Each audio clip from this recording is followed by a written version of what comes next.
Hello friends, आपका स्वागत है मेरे channel smart study with family में। आज हम पढ़ने वाले हैं मुग़ल साम्राज्य। हमने अपने पिछले वीडियो में पढ़ा था सूफ़ी आंदोलन और भक्ति आंदोलन। अगर आपने वो वीडियो नहीं देखा है तो प्लीज़ मेरे चैनल पे जाके देख लीजिए, प्लेलिस्ट बना दी गई है। अगर आपको मेरा प्रयास अच्छा लगता है तो मेरे चैनल को लाइक शेयर सब्सक्राइब करना मत भूलिएगा। अब स्टार्ट करते हैं। मुग़ल साम्राज्य। मुग़ल वंश का संस्थापक बाबर था। बाबर एवं उत्तरवर्ती मुग़ल शासक तुर्क एवं सुन्नी मुसलमान थे। बाबर ने मुग़ल वंश की स्थापना के साथ ही पद पातशाही की स्थापना की, जिसके तहत शासक को बादशाह कहा जाता था। बाबर का पूरा नाम जलालुद्दीन मोहम्मद बाबर था। ये 1526 से 1530 ईस्वी तक भारत में रहा। बाबर का जन्म फरवरी 1483 ईस्वी में हुआ था। इसके पिता उमर शेख मिर्ज़ा फरगना नामक छोटे राज्य के शासक थे। बाबर फरगना की गद्दी पर 8 जून 1494 ईस्वी में बैठा। बाबर ने 1507 ईस्वी में बादशाह की उपाधि धारण की, जिसे अब तक किसी तैमूर शासक ने धारण नहीं किया था। बाबर के 4 पुत्र थे, हुमायूं, कामरान, असगरी और हिंदाल, और एक पुत्री भी थी जिसका नाम गुलबदन बेगम था। बाबर ने भारत पर 5 बार आक्रमण किया।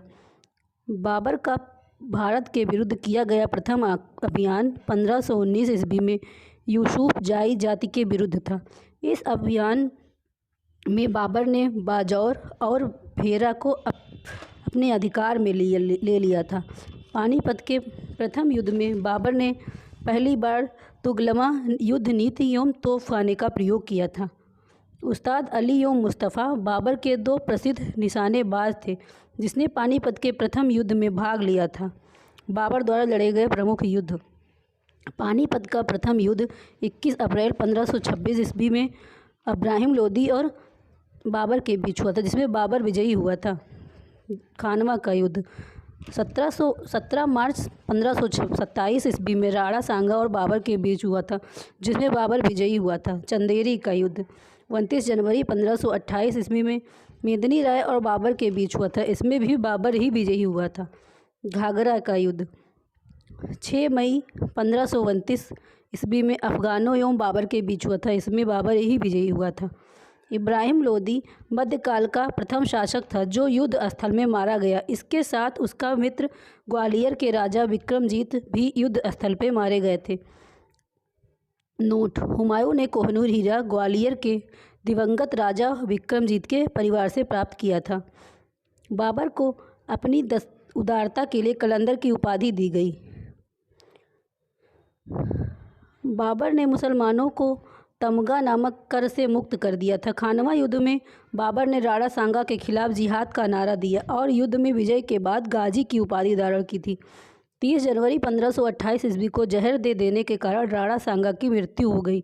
बाबर ने बंगाल के शासक नुसरत शाह के साथ 6 मई 1529 को एक दूसरे की संप्रभुता का सम्मान करने का वादा करते हुए एक संधि की, जिसके अनुसार नुसरत शाह ने अफगान विद्रोहियों को शरण न देने का वचन लिया।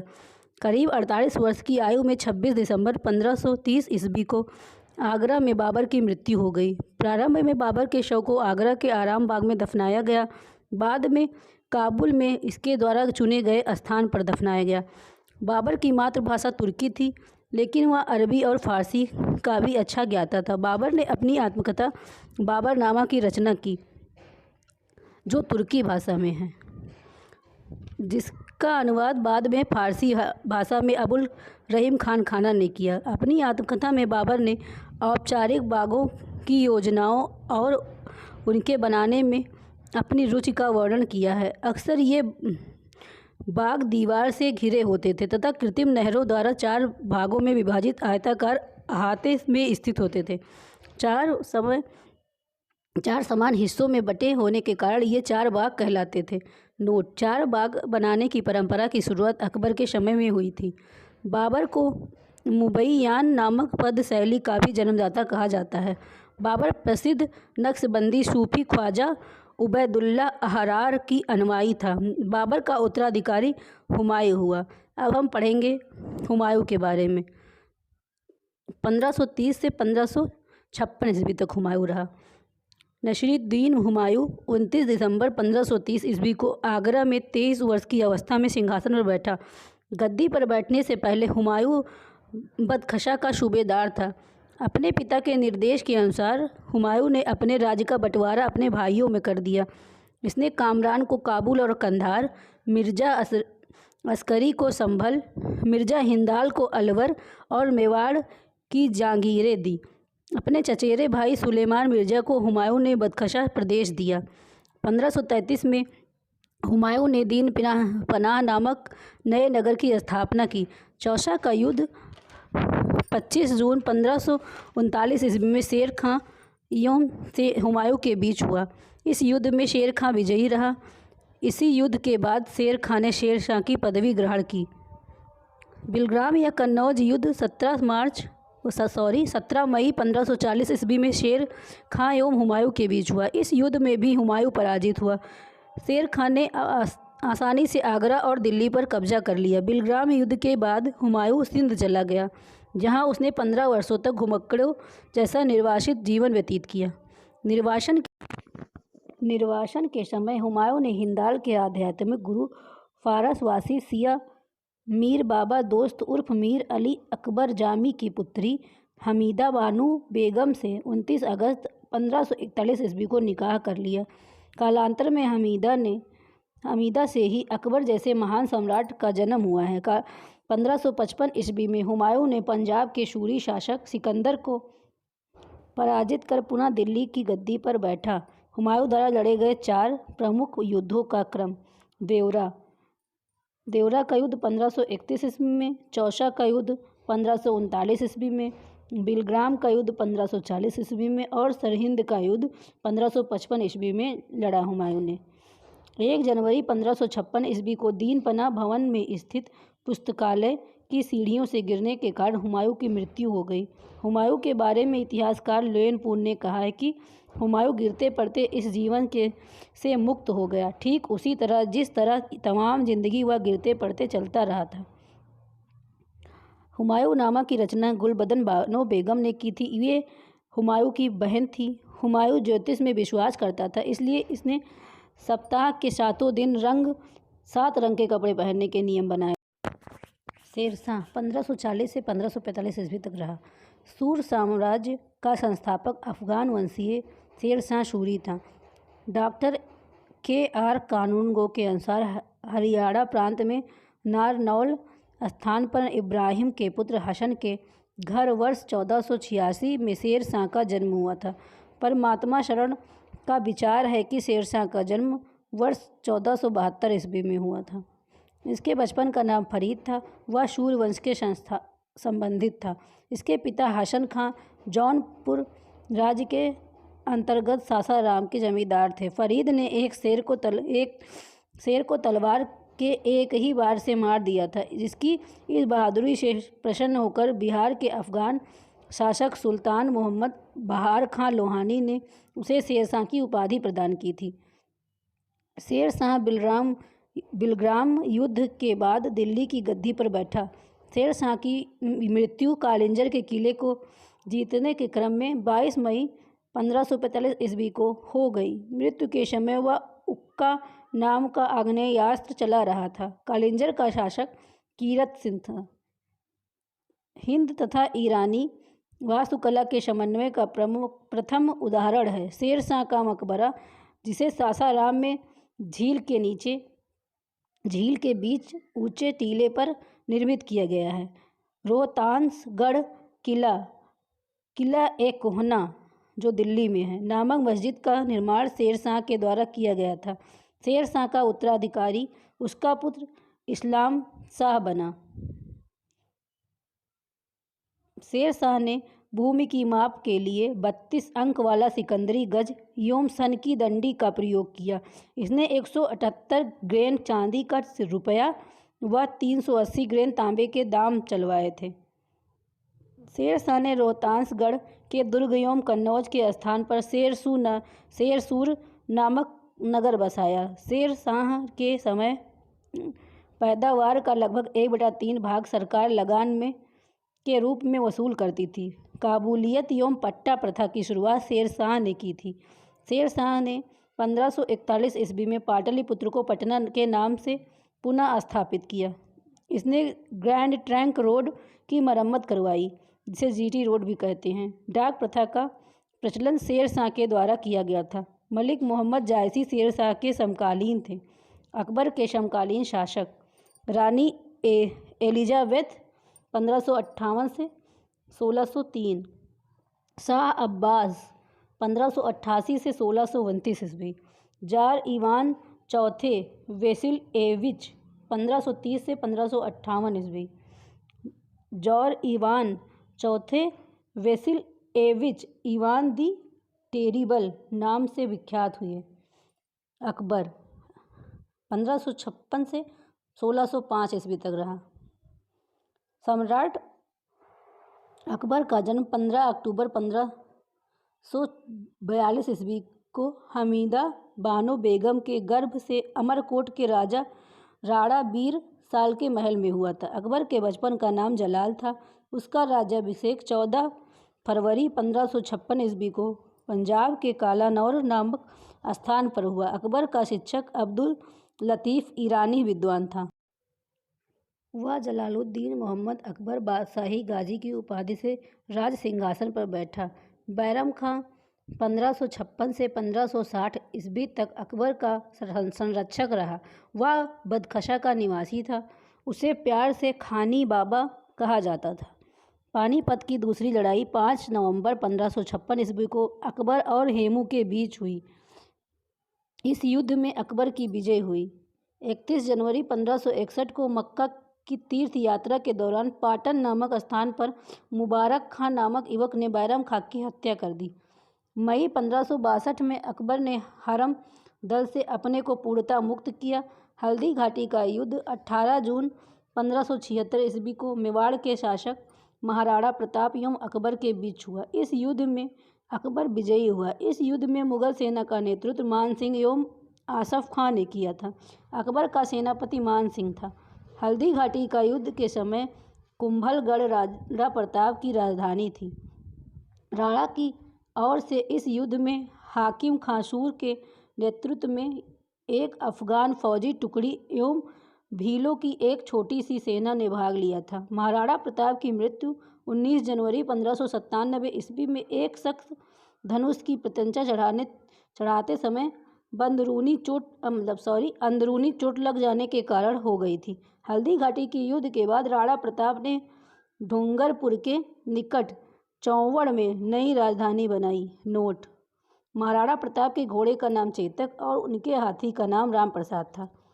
दीन-ए-इलाही धर्म का प्रधान पुरोहित अकबर था।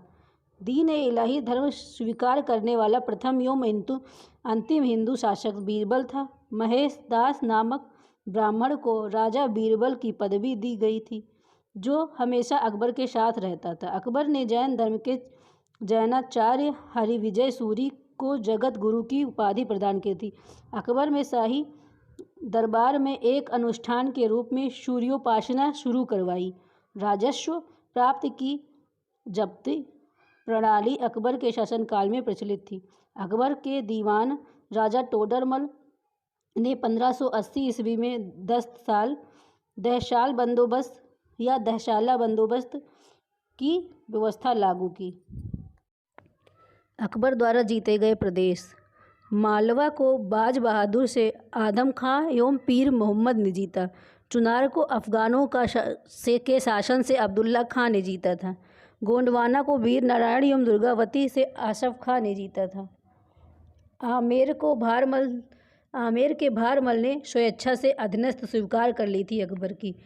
मेड़ता को जयमल से शरीफुद्दीन ने जीता था। शरफुद्दीन ने मेवाड़ को उदय सिंह एवं राणा प्रताप से अकबर एवं मान सिंह तथा आसफ खां ने जीता था। रणथंभौर के सुरजनहाड़ा ने भगवान दास एवं अकबर ने जीता था। कालिंजर को राम प्रसाद से मजनू खां काकशाह ने जीता था। मारवाड़ के राव चंद्रसेन ने स्वेच्छा से अधीनस्थ स्वीकार कर ली थी। जैसलमेर के रावल हरिराय ने स्वेच्छा से अधीनस्थ स्वीकार कर ली थी। बीकानेर के कल्याणमल ने स्वेच्छा से अधीनस्थ स्वीकार कर ली थी। गुजरात के मुजफ्फर खान तृतीय से सम्राट अशोक ने जीता था गुजरात को। बिहार व बंगाल के दाऊद खां से मुनीर खान खाना ने जीता था बिहार और बंगाल को। काबुल को हकीम मिर्जा से मानसिंह एवं अकबर ने जीता था। कश्मीर को यूसुफ याकून खां से भगवान दास एवं कासिम खां ने जीता था। उड़ीसा को निसार खां से मान सिंह ने जीता था। सिंध को जानी बेग से अब्दुल रहीम खान खाना ने जीता था। बलूचिस्तान को पन्नी अफ़गान से मीर मासूम ने जीता था। कंधार को मुजफ्फर हुसैन से बादशाह ने जीता था। शाहबेग ने जीता था। अब देखते हैं दक्षिण भारत। खानदेश के अली खां ने स्वेच्छा से अधीनस्थ स्वीकारी थी। दौलताबाद को चांद बीबी से मुराद अब्दुल रहीम खान खाना, अबुल फजल और अकबर ने जीता था। अहमदनगर को बहादुर शाह चांद बीबी से अकबर ने जीता था। असीरगढ़ को मीरन बहादुर से अकबर ने जीता था। यह अकबर का अंतिम अभियान था। अकबर के दरबार का प्रसिद्ध संगीतकार तानसेन था। गुजरात विजय के दौरान अकबर सर्वप्रथम पुर्तगालियों से मिला और यहाँ उसने सर्वप्रथम समुद्र को देखा था। गुजरात अभियान को इतिहासकार स्मिथ ने संसार के इतिहास का सर्वाधिक द्रुतगामी आक्रमण कहा है। अकबर के कुछ महत्वपूर्ण कार्य।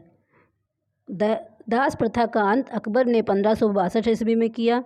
अकबर को हरम दल से मुक्ति 562 ईस्वी में ही मिली। तीर्थ यात्रा कर समाप्त किया अकबर ने 563 ईस्वी में। जजिया कर समाप्त किया 564 ईस्वी में। फतेहपुर सीकरी की स्थापना एवं राजधानी को आगरा से फतेहपुर सीकरी स्थानांतरित किया था अकबर ने 1571 ईस्वी में। इबादत खाने की स्थापना 1575 ईस्वी में अकबर ने की थी। इबादत खाने में सभी धर्मों के लोगों के लिए प्रवेश की अनुमति 1578 ईस्वी में की अकबर ने। मजहर की घोषणा 1579 ईस्वी में अकबर ने की थी। दीन इलाही धर्म की स्थापना अकबर ने 1582 ईस्वी में की थी। इलाही संवत की शुरुआत 1583 ईस्वी में अकबर ने किया था। राजधानी लाहौर स्थानांतरित की थी 1585 ईस्वी में अकबर ने। अकबर के दरबार के प्रसिद्ध चित्रकार अब्दुल समद था। दशवंत एवं बशावत अकबर के दरबार के चित्रकार थे।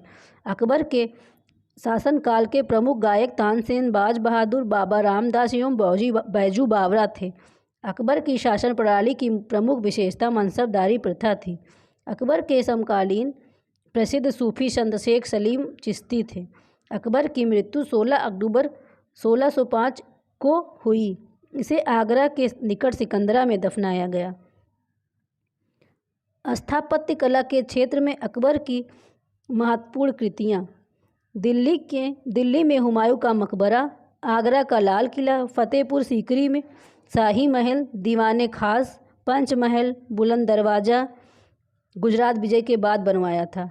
बुलंद दरवाज़ा, जोधाबाई का महल, इबादत खाना, इलाहाबाद का किला और लाहौर का किला बनवाया था अकबर ने। अकबर के दरबार को सुशोभित करने वाले नवरत्न थे। अबुल फजल, फौजी, तानसेन, बीरबल, टोडरमल, राजा मान सिंह, अब्दुल रहीम खान खाना, फ़कीर अजीउद्दीन, मुल्ला दो प्याजा थे। अबुल फजल का बड़ा भाई फौजी अकबर के दरबार में राज कवि के पद पर आसीन था। अबुल फजल ने अकबर नामा ग्रंथ की रचना की। वह दीन इलाही धर्म का मुख्य पुरोहित था। संगीत सम्राट तानसेन का जन्म 1506 ईस्वी में ग्वालियर में एक ब्राह्मण परिवार में हुआ था। इनका असली नाम रामतनु पांडे था। इनकी प्रमुख कृतियाँ थीं मियाँ की तोड़ी, मियाँ का मल्हार, मियाँ का सारंग, दरबारी कन्हरा आदि। कंठाभरण वाणी विलास की उपाधि अकबर ने तानसेन को दी थी। तानसेन अकबर के दरबार में आने से पूर्व रीवा के राजा रामचंद्र के राजाश्रय में थे। अकबर के काल में स्वामी हरिदास भी एक महान संगीतज्ञ था। ये वृंदावन में रहकर भगवान की उपासना करते थे। एक मत के अनुसार हरिदास तानसेन के गुरु थे, जबकि कुछ विद्वान हरिदास एवं तानसेन दोनों को मानसिंह तोमर का शिष्य बतलाते हैं। यह भी प्रचलित है कि हरिदास का गाना सुनने के लिए अकबर को उनकी कुटिया पर जाना पड़ा, क्योंकि उन्होंने अकबर के दरबार में जाने से मना कर दिया था। इनका कहना था कि वे केवल अपने भगवान के लिए ही गाते हैं, दरबार से उनका कोई सरोकार नहीं। अकबर ने भगवान दास को अमीर उल उमरा की उपाधि दी। भगवान दास आमेर के राजा भारमल के पुत्र थे। यूसुफ जाइयों के विद्रोह को दबाने के दौरान बीरबल की हत्या हो गई। 1602 ईस्वी में सलीम जहांगीर के निर्देश पर दक्षिण से आगरा की ओर जा रहे अबुल फजल को रास्ते में वीर सिंह बुंदेला नामक सरदार ने हत्या कर दी। मुगल सम्राट अकबर ने अनुवाद विभाग की स्थापना की। नकीब खां, अब्दुल कादिर बदायूनी तथा शेख सुल्तान ने रामायण एवं महाभारत का फारसी अनुवाद किया। वह महाभारत का नाम रज़्मनामा युद्धों की पुस्तक रखा। पंचतंत्र का फारसी भाषा में अनुवाद अबुल फजल ने अनवर ए सादात नाम से किया तथा मौलाना हुसैन फौज ने यार ए दानिश नाम से किया। हाजी इब्राहिम सरहदी ने अथर्ववेद का, मुल्ला शाह मोहम्मद ने राजतंगड़ी का, अब्दुल रहीम खानखाना ने तुजुक ए बाबरी का तथा फौजी ने लीलावती का फारसी में अनुवाद किया। फैजी ने नल दमयंती कथा का फारसी में अनुवाद कर उनका नाम सहेली रखा। भागवत पुराण का अनुवाद फारसी में तोडरमल ने किया। अब्दुल कादिर बदायूनी ने सिंहासन बत्तीसी का अनुवाद फारसी में किया। ज्योतिष के प्रसिद्ध ग्रंथ तजक एवं तुजुक का फारसी में अनुवाद जहान ए सफ़र नाम से मोहम्मद खां गुजराती ने किया। अकबर के काल को हिंदी साहित्य का स्वर्ण काल कहा जाता है। अकबर ने बीरबल को कवि प्रिय एवं नरहरि का महापात्र की उपाधि दी। बुलंद दरवाज़ा का निर्माण अकबर ने गुजरात के उपलक्ष्य में करवाया था। 4 बाग बनाने की परंपरा अकबर के समय शुरू हुई। अकबर ने सीरी कलम की उपाधि अब्दुस्समद मद को एवं जड़ी कलम की उपाधि मोहम्मद हुसैन कश्मीरी को दी। नोट: मुगलों की राजभाषा फारसी थी। अकबर नक्कारा नगाड़ा नामक वाद्य यंत्र बजाता था। अब हम पढ़ेंगे जहांगीर को अगले टॉपिक में। अगर आपको मेरा यह प्रयास अच्छा लग रहा है तो मेरे चैनल को लाइक, शेयर, सब्सक्राइब करना मत भूलिए और कमेंट करके बताइए कि कैसा प्रयास मेरा चल रहा है। Thank you.